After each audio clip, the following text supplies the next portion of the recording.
Oh, hello mga friendship! Andito naman tayo. My God! Meron sinishare ang aking magandang lola. Ito po yung tawag na Coco Cream. Coco Milk, ika nga in English.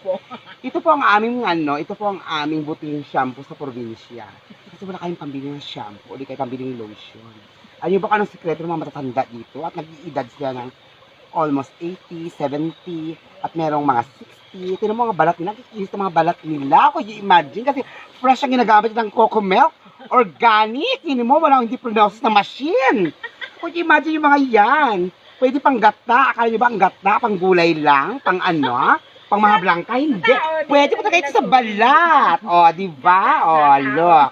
Ayan, mga ka-imagine nyo. O, dali lang. Iharap kasi nyo sa kanila, dali lang. Itong video, ito po post ko mamaya, ayan.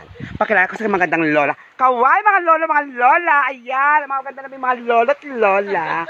O, tanungin natin isa-isa sa kanila kung sino dito ang pinakabata at pinakamatanda. Pero lahat naman sila mukhang bata. Walang matanda.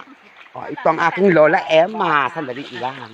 Hello, Lola Emma. Ayan, ang aking Lola Emma. How could you imagine? Ito po ang... I'm 69 years Ayan, 69 years old. Can you imagine? Fresh, naman walang kulubot ang bala. My God! O, ito pa isa kong Lola. O, magpakilala ka, Lola. Itong pinakamaganda kong Lola pa, pakilala ka, Lola. Huwag ka mahiya. Yan, miniriban natin yung mamaya. Char! O, Lola, magpakilala ka, si Lola. At ilang taong ka, Lola, tapos ma-inspired ang mga tao sa buhay mo. Kung ilang taong ka nabubuhay ka, tayo ng ganyan, ilang edad. Huwag ka mahiya. Oo, para makita ka ng mga kamag-anak. Ayan. 65 years Ayan, old. Ay, 67. Ayan, 67. Pinahita pang edad, ano ba yan? At the age of 67, ang lakas, naglalaba pa sa ilog. At yan yung pinaka-pogi kong lolo, look. O, tinan mo sila, How could you imagine ang lugar nito, mayaman sa tubig na mineral. Ito, Lola, ito na po yung inyong nyog. Ayan, thank you so much. Ang dami-dami. Tinan mo, pati kutsara, ipapamana mo sa akin. My God! O, kasi na akong ginto, Char! Silver kasi. Char, Lola, ito po. Opo, ito po yung kanyang ayan po, iba sa uli ko sa kanya itong, alam niyo, ito yung mga sekreto nila. This we call in English virgin coconut oil.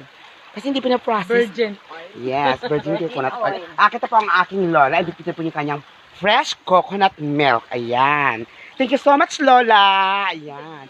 Hintayin niyo po mamaya aking post. Ipopost ko po itong video to later. So maraming salamat sa pag-share ng mga sekreto dito sa lugar na ito. Dito po natin matatagpuan ang mga, how could you imagine, ang mga kasama ko, mga may edad. Ayan, mga senior. Mahalin po natin ang mga senior na yan kasi sila po ang, ayan, mga haligi at ina ng tahanan. Kung wala po ang ating mga lolo at lola, how could you imagine what is this wonderful world? Wala po tayo. Habang may lola, mahalin, yakapin, alagaan, dahil dati ang panahon, kumbaga ika nga, sa araw ay sila po ay ang tawag sa, wala, Tagalog o Bisaya, patunodron ko no sanda. Pero hindi ako niniwalang patunodron Bastog pa ba yung sanda ngaya? My God! Kabanding pa kanilang mga apo! O, di ba? Ayan, iharap ko sa yung front ng camera. Ayan. O, di ba? Yes, Lola, bye-bye. I love you, Lola. Ayan, o. Dagdagan mo yun. Dagdagan ko ng fresh coconut milk. And look, imagine. Yung paano?